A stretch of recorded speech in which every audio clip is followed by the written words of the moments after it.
उत्तर प्रदेश की राजधानी लखनऊ से 50 किलोमीटर दूर हम एक ऐसे स्थान पे मौजूद हैं जहां त्रेता युग में भगवान विष्णु ने देव माता अदिति के गर्भ से वामन रूप में अवतरित हुए। इस स्थान पे भगवान ब्रह्मा, भगवान शंकर, देवराज इंद्र सहित सभी देवताओं ने यज्ञ पवित्र संस्कार कराया था। पुराणोक्त जो भी कथाएं हैं उनके अवलोकन से जहाँ तक मैं समझ पाया हूँ, विष्णु जी के अवतार के रूप में वामन भगवान का अवतार हुआ था। यह अवतार त्रेता युग में हुआ था। त्रेता युग में 3 अवतार हुए, वामनावतार, परशुराम अवतार और रामावतार। रक्षाबंधन से जहाँ तक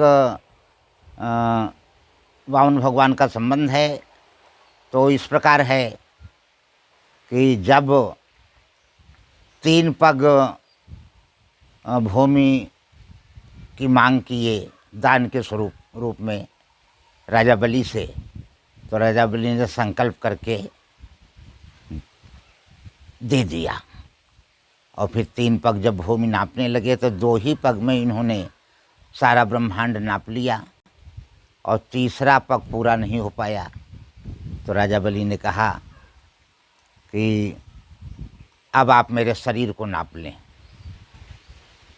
तो राजा वामन भगवान ने राजा बलि के सर पर पैर रखा और उसे सुतल का राज्य दे दिया और बोला कि मैं बहुत प्रसन्न हूँ, तुम्हारा वचन पूरा हुआ, अब जो कुछ मांगना हो मांग लो। तो राजा बलि ने कहा कि ऐसा है कि मैं यह चाहता हूँ कि जब भी मैं सुबह प्रातःकाल उठूँ और अपने जिस भी दरवाजे से बाहर निकलूँ, कथा के अनुसार 52 दरवाजे थे उसके महल में, जिस भी दरवाजे से निकलूँ वहाँ आपका दर्शन हो। तो इस प्रकार राजा बलि के दरवाजे पर वामन भगवान हर समय विद्यमान रहने लगे। लक्ष्मी जी को चिंता हुई कि वामन भगवान तो वहाँ बंध गए हैं, अब उनको कैसे मुक्त कराया जाए। तो उन्होंने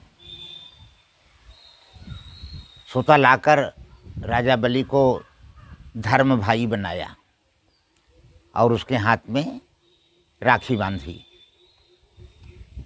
बदले में राजा बलि ने कहा कि जो कुछ मांगना हो मांग लो। तो उन्होंने कहा कि ये जो आपके द्वारपाल हैं इन्हें ही आप मुझे दे दें। तब से ही यह रक्षाबंधन का त्यौहार प्रचलित हुआ और अब तक निरंतर जो है पर्व के रूप में मनाया जाता है। वामन भगवान का 5वां प्राकट्य यहाँ पर हुआ विष्णु जी का। जो विष्णु जी हमारे हैं उनका 5वां अवतार यहाँ पर हुआ है, जो वामन अवतार कहलाता है। और ये हमारे गोमती तट से 9 किलोमीटर की दूरी पर इनका ये 5वां प्राकट्य हुआ है। विशेषता ये है कि हमारे जो वामन भगवान में वटवृक्ष है बहुत ही पुराना है, जो लोग बता नहीं पा रहे हैं। और इस वट वृक्ष के अंदर जो है वो एक गुफा है। गुफा में शेषनाग जी विराजमान हैं अंदर।